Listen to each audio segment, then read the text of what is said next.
ちは。こんにちは。今何やられてるんですか？薪割り。今日はね、焚き火をしようかと思って、ちょっとその材料を今作ってます。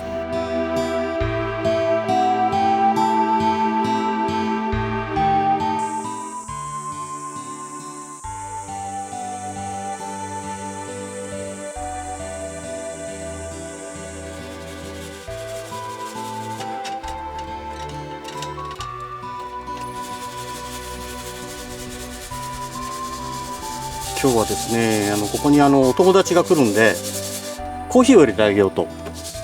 で、僕はキャンプとか行くと木豆からね行ってコーヒーを入れるんですよ。ただね、何度もそれやってるんですけど、何回やってもまずい。まずいんですけど、僕なんかこの工程が好きなんですよね。緑色の木豆が茶色いコーヒー汁になって出てくるって面白くないですか？そういうのもね、なんかそういう変化していくのがを見ていくのが好きなんですよね。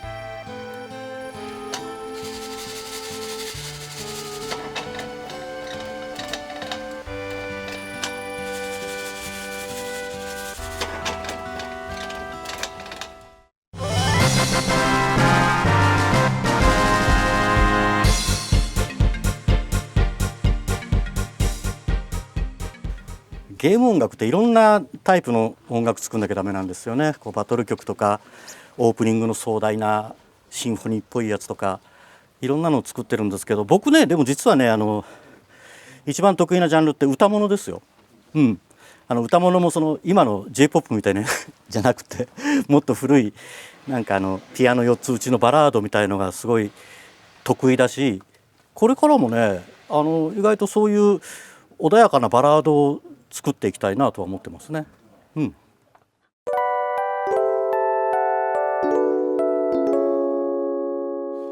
でもアルバムを作ってるミュージシャンの方々って絶対に1曲目にこれを置いて2曲目これを置いてこういう盛り上がりがあって最後の曲にこれを置こうっていうアルバム全体通してのストーリーというか自分なりの意味付けってあると思うんですよね。だからもちろん好きな曲だけ何度も聴くのっていうのはその人の自由なんでいいとは思うんですけど、何度も何度もそのアルバムを繰り返し聴いてるうちにもしかしたらそのミュージシャンの意図が分かってくるのかもしれない。僕なんかが子どもの頃はレコードだったんで LP だったんで1曲だけを聴くっていうことってなかなか難しかったんですよ。だから嫌でもこう A 面 B 面針を落としたら20分は聴いてなきゃなんなかったわけですよね、ジャケット見ながら。それをね繰り返してるうちにね、そのアルバム1枚通してそのアーティストさんが何言いたかったかっていうのが分かってきたっていう経験があるんで、アルバム1枚聴いたら60分ぐらいの時間取られちゃうんだけど、何度も聴いていくうちにアルバムの意味って分かってくると思いますよ。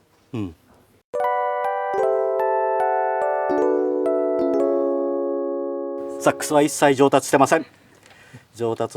僕ね世の中に楽器が上手くなる人と上手くならない人がいると思うんですよ。僕ね、楽器上手くならないなんだろうな、面倒くさいことが苦手だし、あと先生の言うこととか教則本の通りっていうのが僕昔からできないタイプなんですよね。こう自分なりにしかできない人間なんで、楽器はね僕いつまでたっても上手くならない。でももし生まれ変わってちゃんとそういう先生からの教えみたいのをちゃんと耐えられるような人間に生まれ変わったとしたら、僕は絶対次はチェロをやりたい。いや、チェロってね、多分ね弾いてる帯域がすごくね、こう僕聞いててお父さんの説得力のある声のような音色に感じるんですね、チェロって。だからちょっとあれをうまく弾きこなせるとモテるかな。低い声の男の人ってモテるじゃないですか。あれ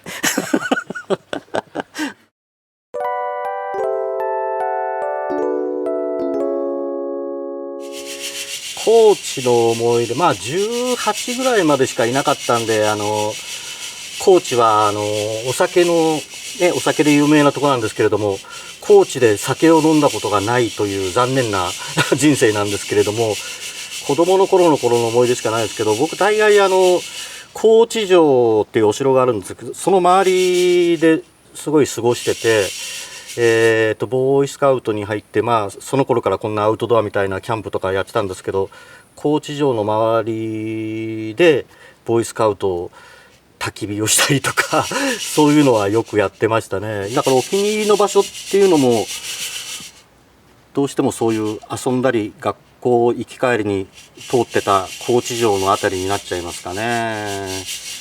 友達と17、8の頃に将来についてこう語り合って、俺は将来音楽やりたいんだよねみたいな話をしたのも高知城のとこだったような気がする今思い出した。美味しい食べ物はね、まあやっぱり海真ん前にありますから魚うまいですけどね、よく言われるカツオのたたきって有名なのがあるんですけど、普通のたたきじゃなくてカツオの塩たたきっていうのがあるんですよ。タレにつけないでお塩だけで食べるたたきがあるんですけど、それはね本当に牛肉のレアステーキのように美味しい。おすすめです。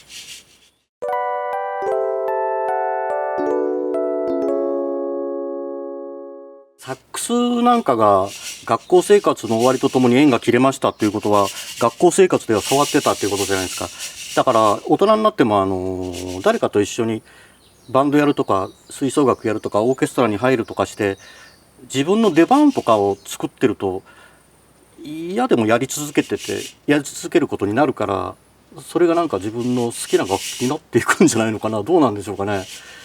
僕はもうなんか下手の横好きでなぜこの楽器はどういう仕組みで音が出るんだろうっていうのに興味があるんで、いろんなもの買い漁りますけどね。馴染みってのあると思いますよ。何年それを触ってるかっていうのはね。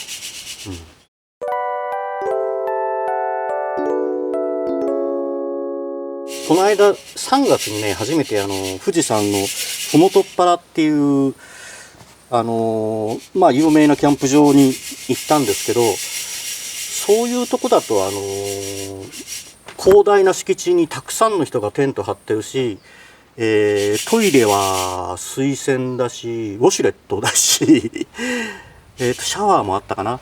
で売店ではいろんなもん売ってるし、慣れてない人が行っても清潔に楽しめるキャンプ場だと思いますね。ふもとっぱらってああいうなんか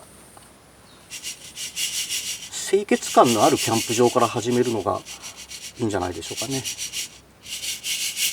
もちろんほらいろいろ便利グッズってあるじゃないですか。焚き火台ですとかバーベキューやるあれとかね、キャンプやる人ってこういうものにすごいこだわると思うんですけど、例えばほらコーヒーをひくこういうロースター網があればキャンプに行く楽しみが一つ増えますよね。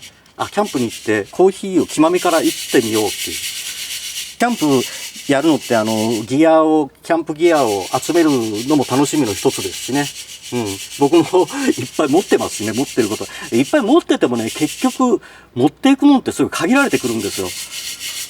だから今は僕はどっちかというとキャンプ行くときは極力リュック1個でキャンプっていけないもんかなっていう方向にシフトしつつある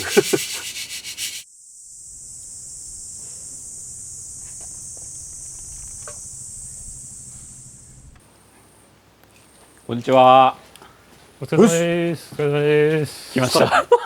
来ちゃいました。お久しぶりです。いいよそうでしたさっき会ったの。そうでしたっけ。いやそんなもんないですよ。お久しぶりです。お久しぶりです。ここに来るのも久しぶりなんです。久しぶりですね。18年ぶりでしょ。そんなになりますかね。ネット接続しに来たっていうね。そう。ちょうど2人で一緒に来ました。まあ座ります。ありがとうございます。コーヒー入れてますんで。これ行ったんですか。コーヒー行ったんですよ。きまめから入れるんですね。なるほど。僕も家に持ってるの。あります。何を何のために？いやコーヒー入れるためですよね。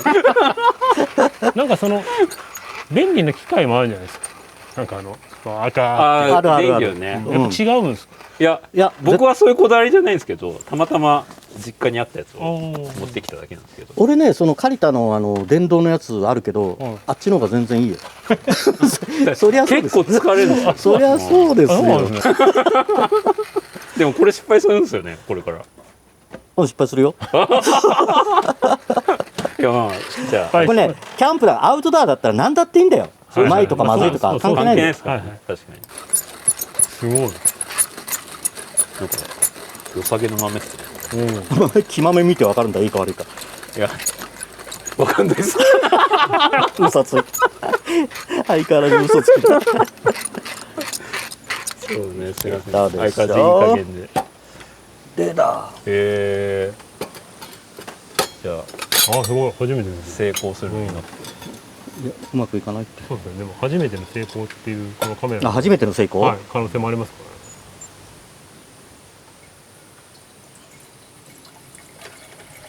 らね。じっくり待とう。せっかく上松さんが入れてくれるからね。やろ貴重っすね。こんないま感じいちまだ構造が分かってないんですけどね、僕実はさっき説明受けてってなんなんですけど、今見たでしょ、はいこの中に水入れたでしょ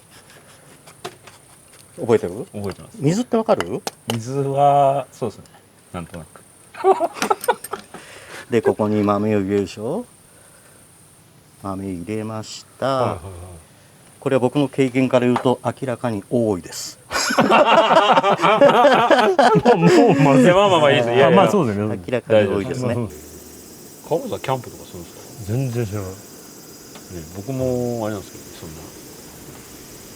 そんな2、3回しかでもなんか最近すごいもうでも社内だと全然流行ってないじゃないですか。ない。流行ってないですね。何人かいますけど、流行ってないんだそうですね、なんかインドアが多いんですかね。そんなこともないと思うんですけど、でもまあね、何人か、ね、何人いるか。いますけど。僕らけど昔あれだよ俺20代後半ぐらいの頃スクエアの連中と20人ぐらいでみんなでキャンプとか行ってたよ行きましたへーうん穴沢くんとか知ってるああ、穴澤さん。アナアナとかキャンプ好きだったしさあそうだったんですね。でアナアナと穴沢くんと伊藤博之と僕なんかが夏休みとかには何月何日の何時に奈良のなんとかどこそこっていうキャンプ場で集合しようとか言ってみんながそれぞれ別のルートでテントを持ってキャンプ場にそうそういうこととかやってるその頃からやってるんですよね。そう僕ねもともとボーイスカウトだったんでこういうの好きい。あ、なんですよそうなんですね。そうこういうお遊びが好きなんですよいや、お元気そうで。ありがとうございますはい、ね、よかったです。久しぶりに会って、もう本当に。今日はね、楽しみにしてきたんで。何を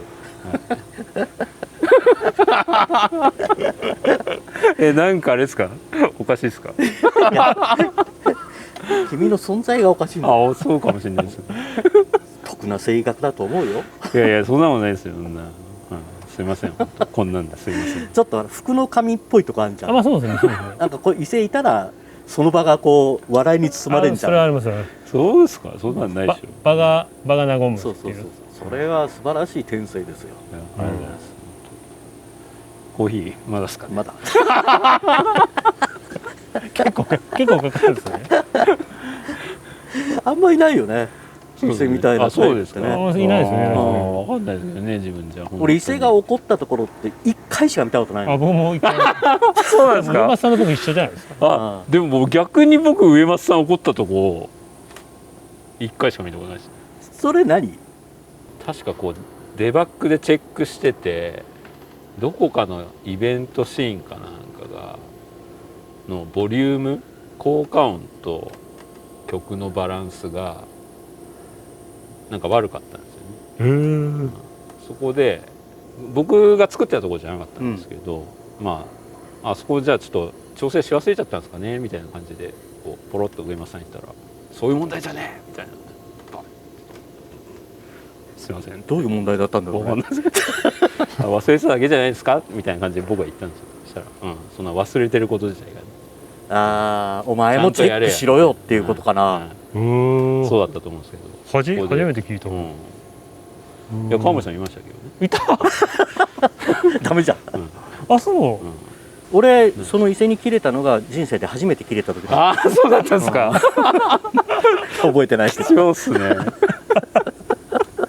いやそんなことありましたよ。マジで。あ本当だ、茶色くなってきた。ついてくるでしょ。まだね、まだ薄い感じですよね。これが濃くなってくるんですね。うん、これがだんだん濃くなってくるわけですよ。すごいなあ。こんなにこうお念入りなコーヒーって初めてですね。予定通りってことですね。えすげえいい匂いする。うん。香ばしい匂い。うん。はめといてよ。そうだね。これななんなしに。そうなんではめてんのって言うと思ったけど、はめててよ。美味しそうですよ。おお美味しそう。濃そうだなやっぱり。確かにそうですよね。色。うん。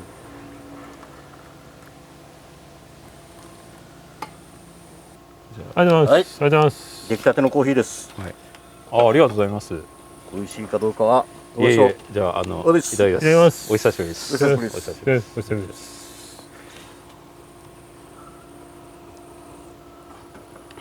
あ、美味しいですよ。でも熱っ。熱い。熱すぎて味わかんないし。ちょっと香ばしい感じがね。はい。僕も猫舌なんで全く飲めないです。うん。そうなんだよね。でもあれですね。香ばしさの中にあれですね。澄んだ感じがあります。いやでもはい。美味しい。これはペーパーで入れましょうか、じゃあね。あと。いや美味しいですよ。今否定してたんだ今。そうなんだよね。なんて言っていいかよくわかんないんいやだよね。でも大丈夫ですよ。美味しじゃあいですよ。まずいのかって言われたらいやまずいってわけじゃないんだけど、まずいわけじゃないですよね。美味しいかって言ったら、いやこれうまいっすねっていうもんでもないじゃん。こんなんちょっと飲んだことないって感じ。そうですね。そうですねまあ飲んだことがないんでなんか不思議な感じですね。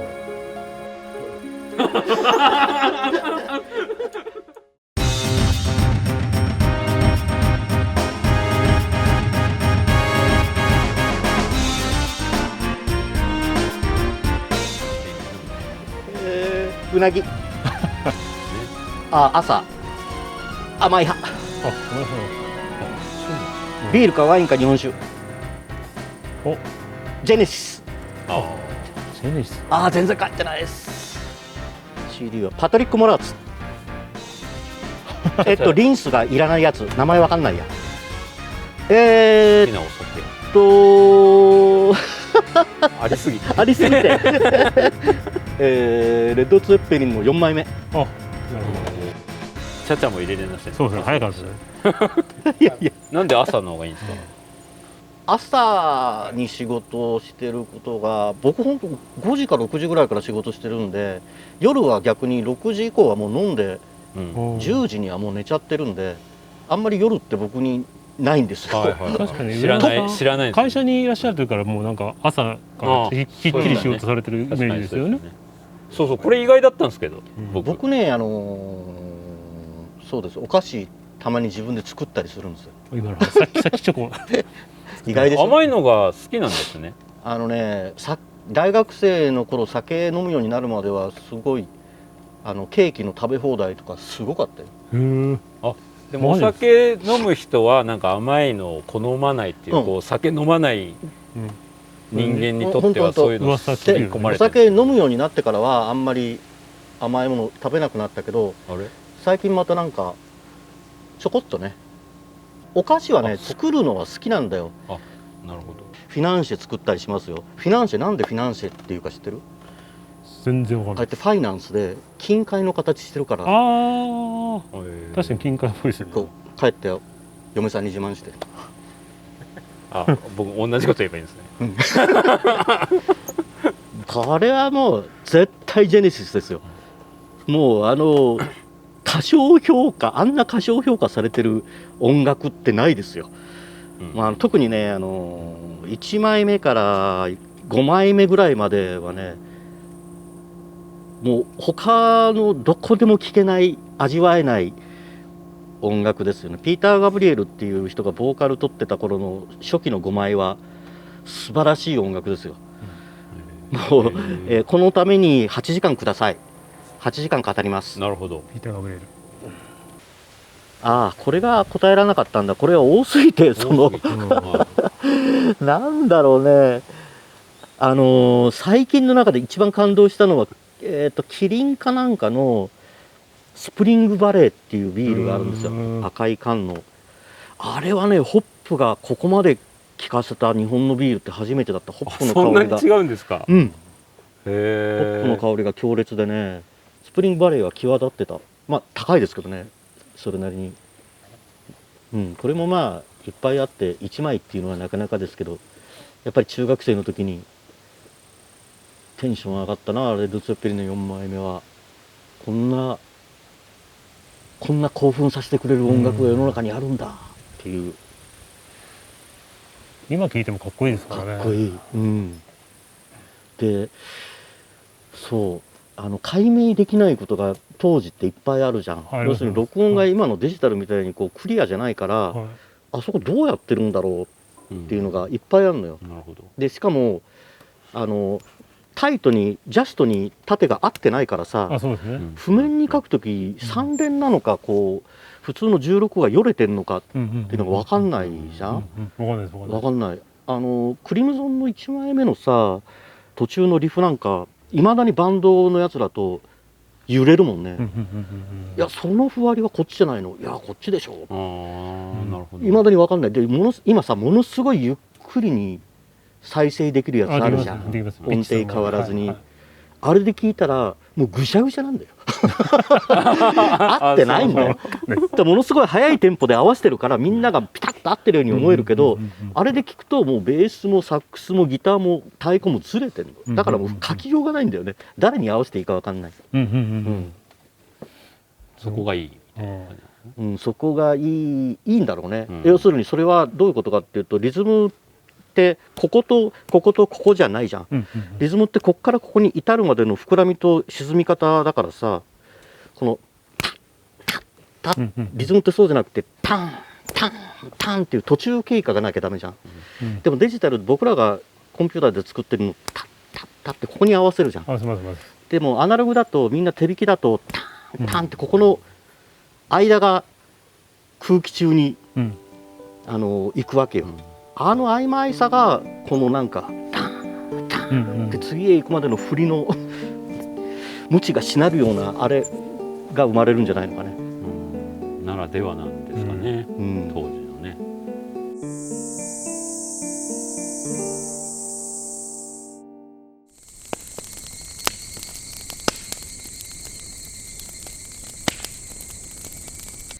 まあ確か上間さんと僕最初に会ったのはね、面接の時ですね。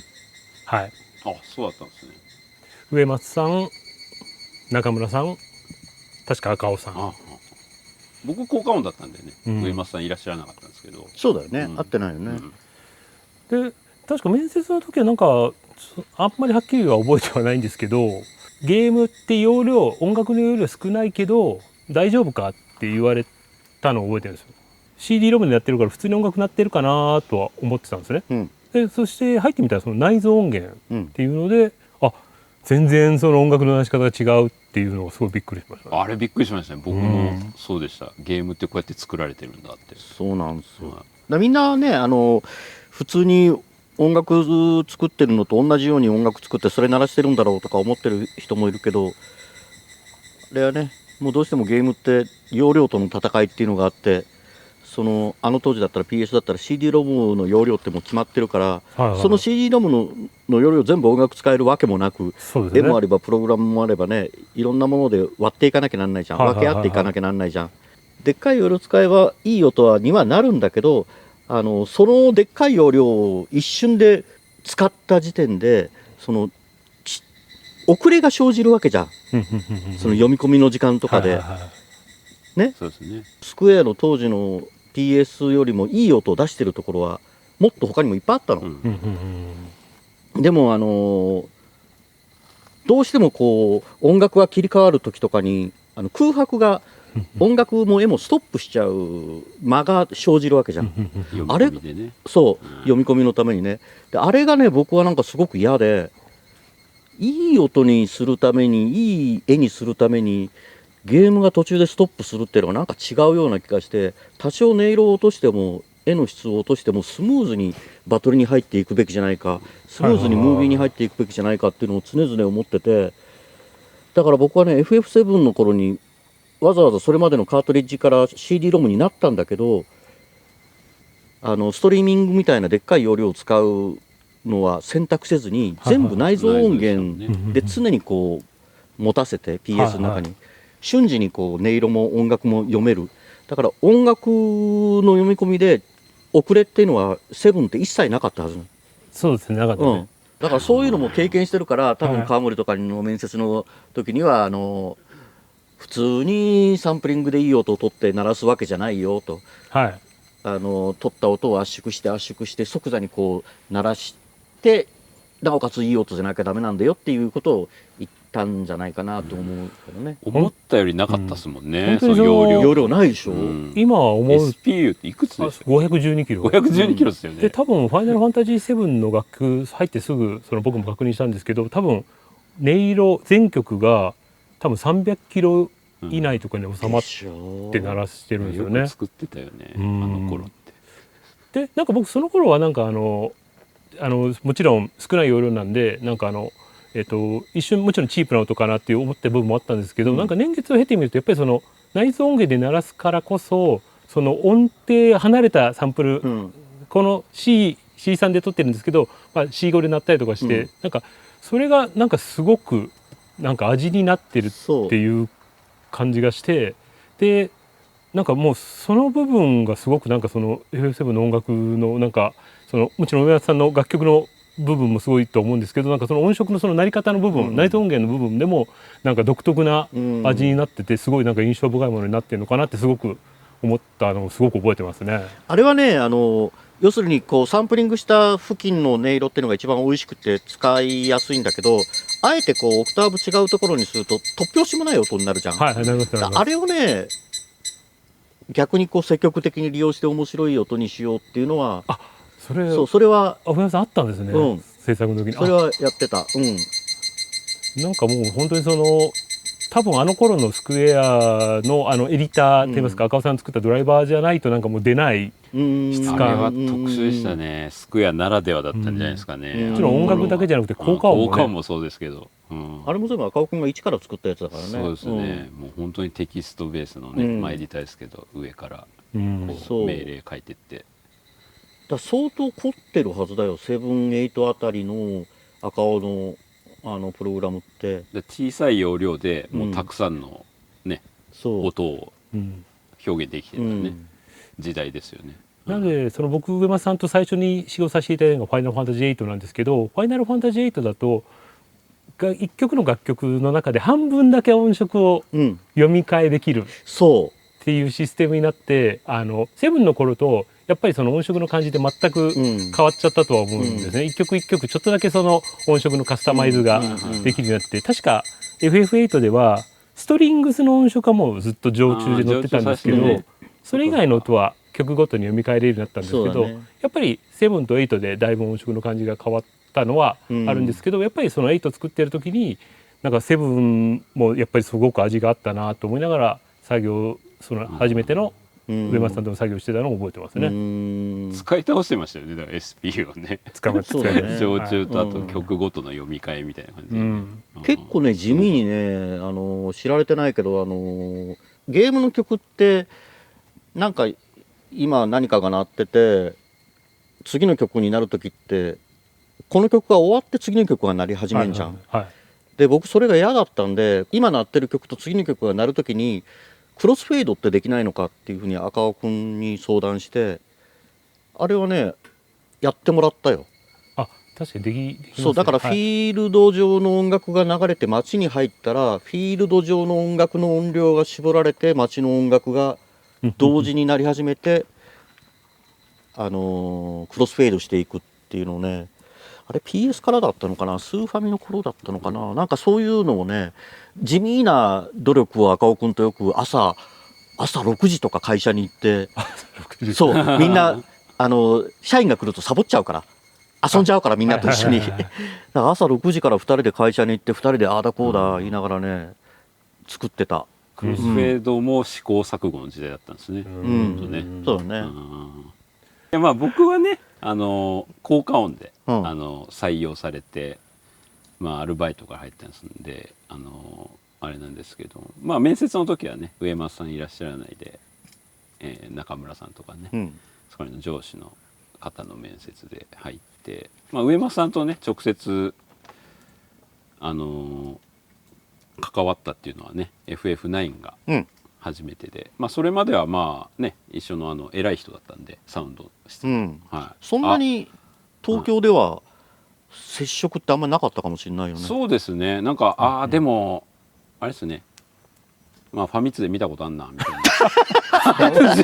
いなぐらいのあれぐらいだったんですけどなんでまあまともに話すようになったのはねハワイですかね。うんそうだね。一緒にハワイ行ってですねまあ本当僕は直接ね上松さんと関わったのって本当 FF9 だけですけどねうんそうだね。でもやっぱり行ってただけにうん濃かったですね自分的には本当に濃かったですねナインは話したいこといっぱいあるね。そうですねは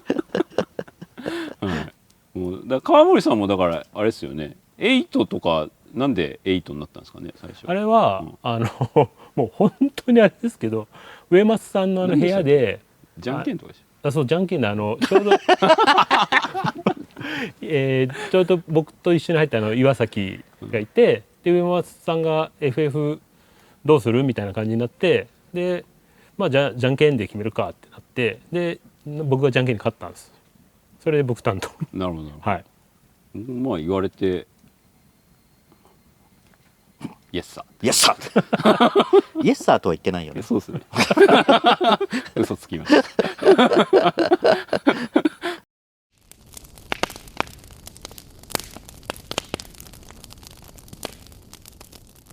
ハワイってほら基本車ないとそうですねまあバスもあるっちゃあるんだけどやっぱり車ないとねちょっとね不自然な時があるんで、みんな基本的に買うじゃん。買いますからでそれぞれが買ったんだけど俺ね多分ね70万ぐらいだったの。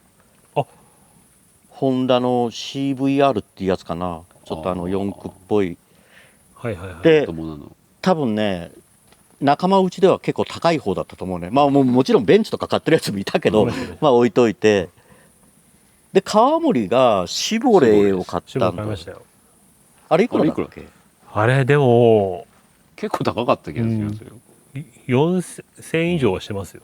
4000以上4000ドルでしょ4000ドル40万そんな高いの？高いです40万ぐらいします。あれだってすぐ壊れなかったっけ？すぐ壊れましたよ3ヶ月ぐらいで3ヶ月ぐらいで壊れましたよ。本当？で僕の MG は1700ドルです。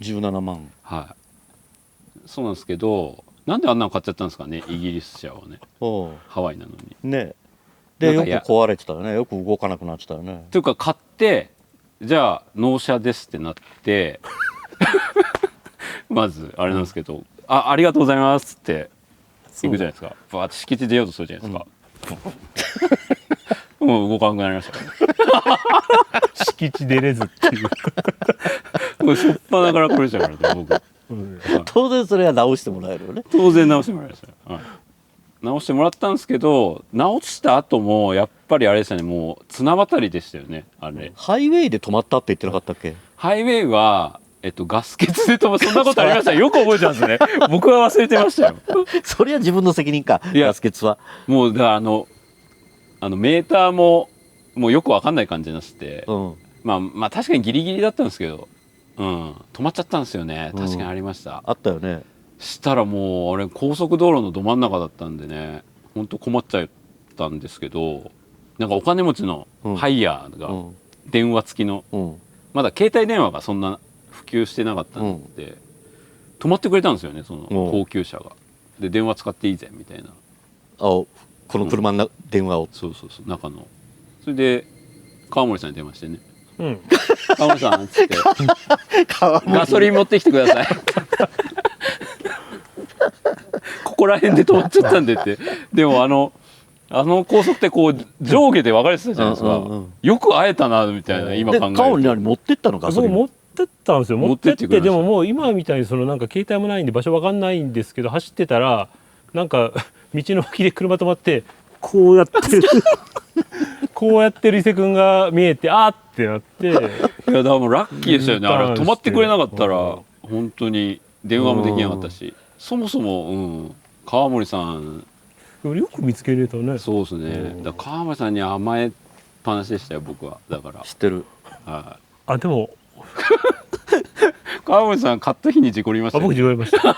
川森自転車買った日に車にはねられたんだよね。跳ねましたよ。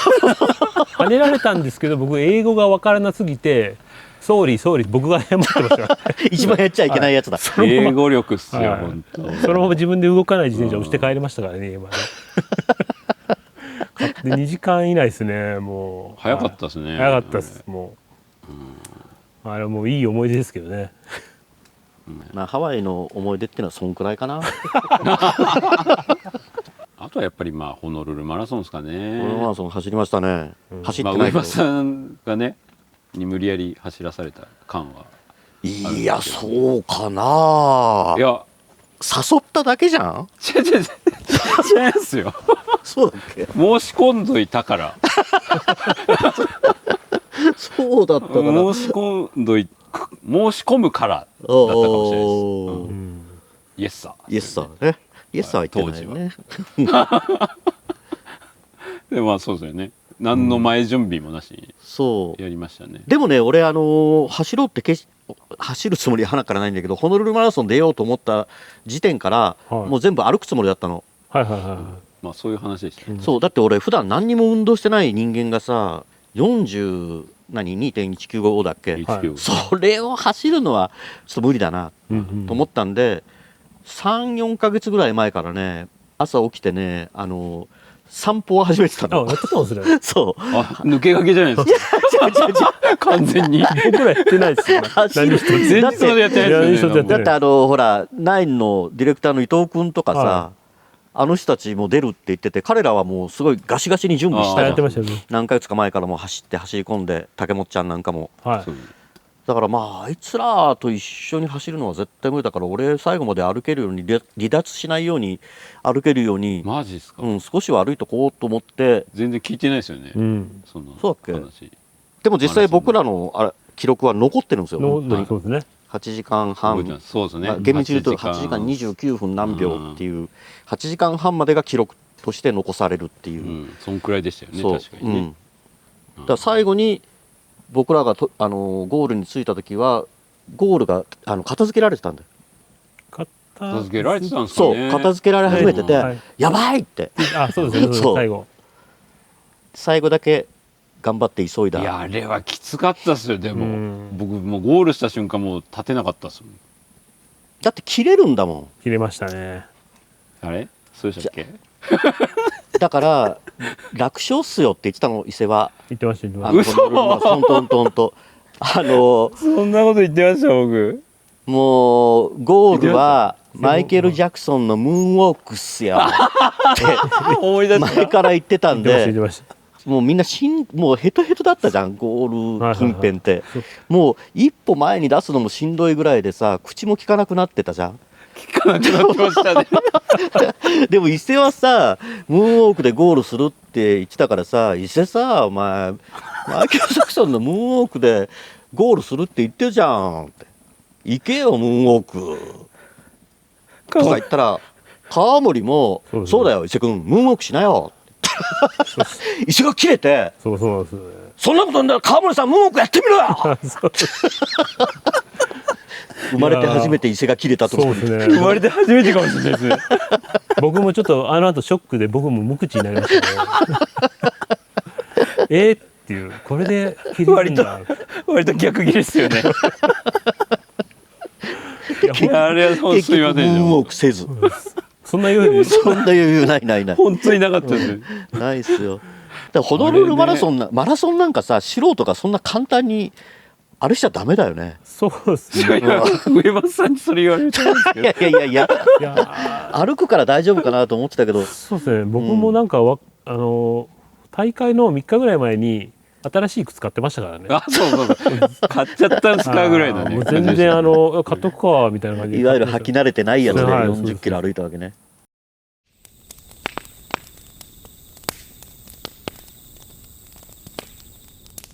でもなんか本当になんかちょっとこうあれなんですけど、僕なんか意外な一面がないっていうか、なんか僕いつも喋ってる上松さんが例えばコンサートでこう壇上で話してたりとかインタビューに答えられてる上松さんといつもこう会社とかで話してた上松さんっていうのはもうすごくイコールなんですよね。それがなんかもう不思議って言いますか、多分上松さんもコンサートとかだったらなんかやっぱりあるんですか、そのなんかたくさんのお客さんが来てるんでまあ、いいこと言おうじゃないですけど、なんかこ作ってる部分ってあるんですか、作ってる部分ってあるんですか。でも全部一語一句全部書いてあるよ。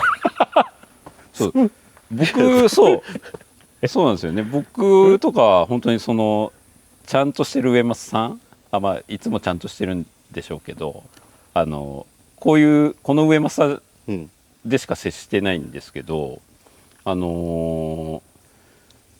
あ見てると裏表がないですよね。そうでしょ。そうなんですよ。一語一句は書いてないよ。分かってます分かってます。もうそれもちろん分かってますよ。違うんだよ。話す内容っていうのを箇条書きで自分で覚えておくの。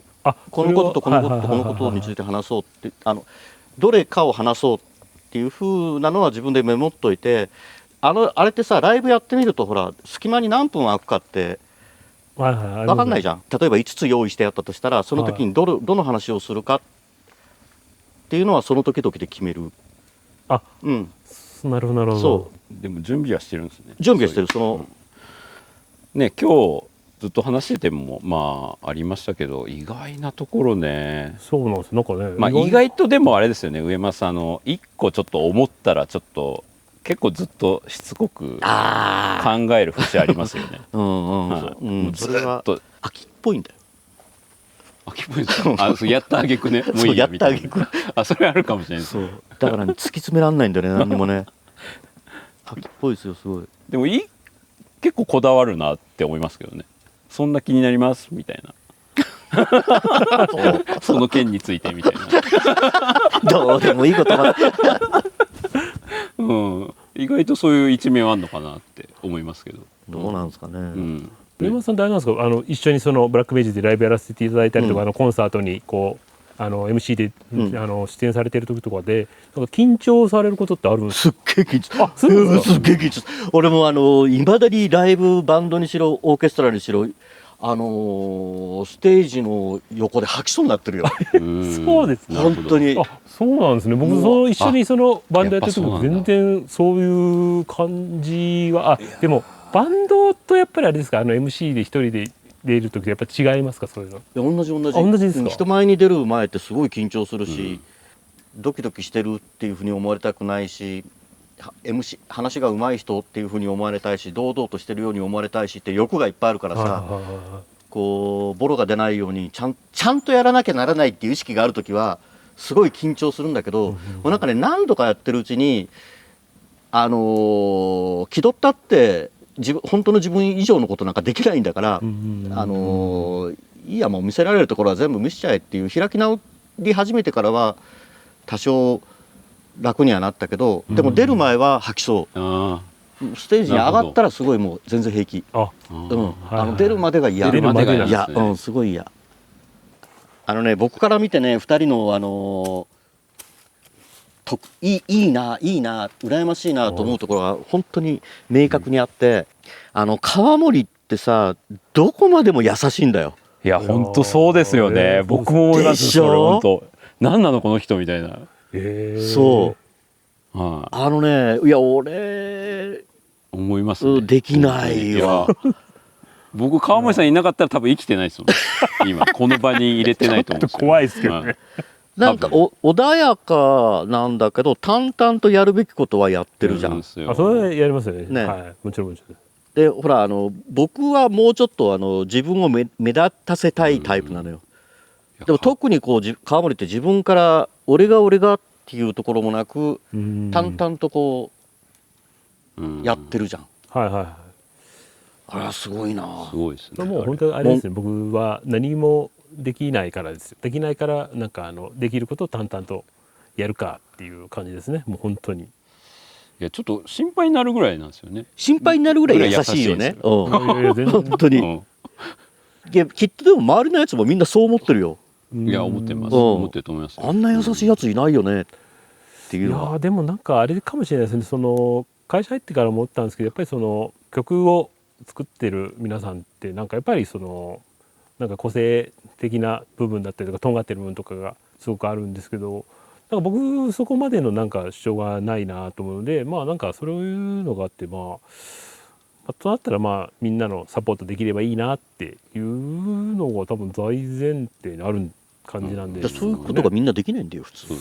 そうなんですね。あんまりその自分じゃそこまで意識してななんかしようってないですね。自分にズボラな感じなんですよね。こう自分いいことやね。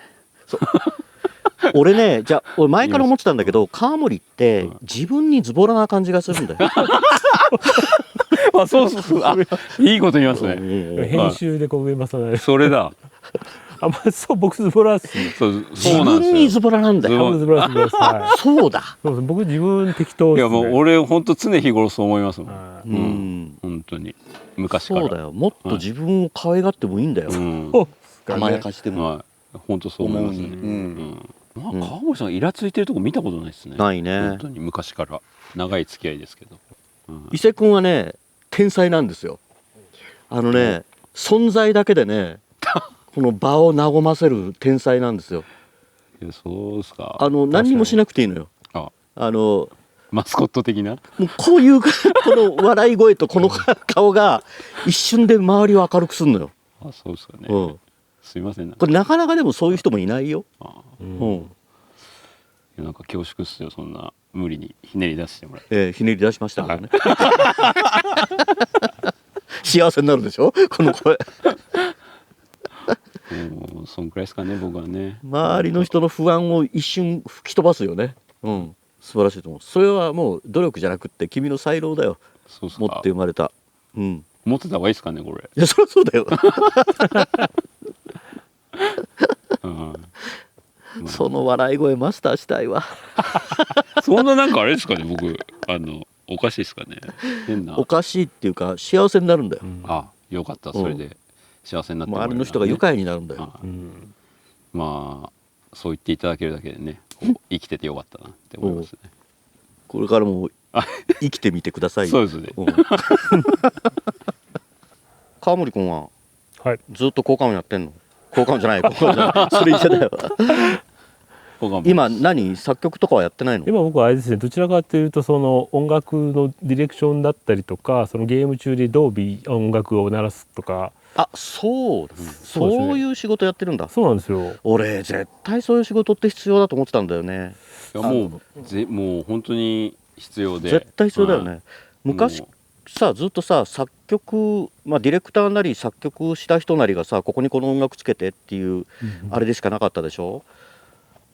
でそれはそれでもなんとか成り立ってはいたんだけど、はい。音楽がそこで果たしてこの曲がそのシーンで果たして本当になるべきなのか、どれぐらいの音量でなるべきなのか、頭からイントロからなるべきなのかサビからなるべきなのか、どういう鳴らし方が一番効果的なんだろうっていうのはもう一人客観的にゲームの全体を通して音をつける人っていうのが必要だなっていうのは。でも映画なんかとっくにそういう人がいるわけじゃん。いますね作曲者とディレクションしてる人とは別に音楽をつける人、だからそれはいいですよ。やりがいある仕事だと思うよそれ。そうですね。やっぱりその選曲したりとか、あとディレクターの要望を聞いてそれをどう音楽の落とし込むのかを考えたりとか、あとそのなんか映画でもよくありますけど、すごいなんかシリアスなシーンに全くこうテイストの違う歌物が流れたりとかするじゃないですか。そういうのってやっぱりその全体を見てそこでそういう全くミスマッチと思われるような歌も鳴らすことによって効果的にそこを演出したりとか、俯瞰で見てなんか効果的にそう配置できる人っていうのはなんか重要かなと僕も思ってて、なんかどんどんそういうことは今後も突き詰めていきたいなって思ってますね。ゲーム作品としてね、本当に、今もう川森さんとね結構今もね一緒にやってるんですけど、僕の方はねそれに対してその音楽を鳴らすための仕組みとか、そこら辺のインタラクティブ部分をどう実現するかとか、そういうところを川森さんと相談しながらこう仕様を作っていくっていうのが多いんですけれども、だから、FF9 でこう一緒にやってたじゃないですか。でもうできなかったことが今結構できつつあって、しかもユーザーの反応を鑑みてそういうインタラクティブを行うこともできてきたんで、だから今またねそういう作品一緒にできたらねすごい嬉しいんですけどね。でそういうのもさ、一緒に長いこと同じ人と一緒にやるメリットとデメリットもあると思うんだけどさ、デメリットだとマンネリ化するじゃん、この人こう来るからこうすりゃいいんだよねっていう形が出来上がっちゃうからさ、結構安易な結論に落ち着くこともあるのよ。でも逆にそういうふうにこの間の作品はこうだったから次はこうしようねっていう改良点がお互いに分かってると次に進みやすいっていうのはあるよね。そうですね。同じ人とずっと一緒に長いことやるっていうのが一概に悪いわけではないとは思う。俺アカウントやっぱり組んでプログラムのアカウント作曲の俺が組んでやってた頃って相当なんか、ゲームスクエアのゲームの音楽の付け方って変えられたと思うしね。そうなんですよね。やっぱりその音楽の人だけでやってもダメだし、やっぱやりたいことやるにはやっぱプログラマーの力も必要なわけでね。その上でゲームの世界観に合うようなね、鳴らし方もしなきゃいけないんで、やっぱ本当総合力なんだなって思いますね。んでね、こう前できなかったことをね、こうまた何か作品機会があればね、ぜひぜひ一緒にやりたいなとはね僕考えますね。俺もゲームやらないもん。そう言ってましたよね。違うんだよ。ちょっとね誤解されてるところがあって、要するに誤解されるような言い方をしたのは俺なんだけど、今はやる気ないのよ。そういうことですよね。そう、今ねちょっとやっぱりこれまで作ってきた曲を自分なりにの解釈で外に出したいの。これまで もちろんバンドとかでやってきたしオーケストラでもやってきたんだけど、それはほらどっかにエクスキューズできるやり方なのよ。バンドは仲間と一緒にやってるし、オーケストラは演奏してるのやつらだから、アレンジしてるの別の人だから、俺はいつも逃げれるの、逃げ場があるの。でもそれをねやっぱりこうちょっともう年も年だし、自分で腹くくって責任持って自分の音楽を表現しようと思ってソロでやりたいのね今ね。だからそれをちょっとしばらくやって、それでまたなんか時間が経ったらゲームに戻りたくなるかもしれないし、でも両方今ゲーム音楽一本やるのって結構エネルギーいるのよ。いやそうですね。真剣にやればやるほどね。だから今はどっちかっていうと一人でどういうライブができるんだろうかっていうのにここ 1,2 年ぐらいは割いてみようかなという感じ。じゃあ一周回ってね、気が向いたら回ったらぜひ、よろしくお願いします。よろしくお願いします。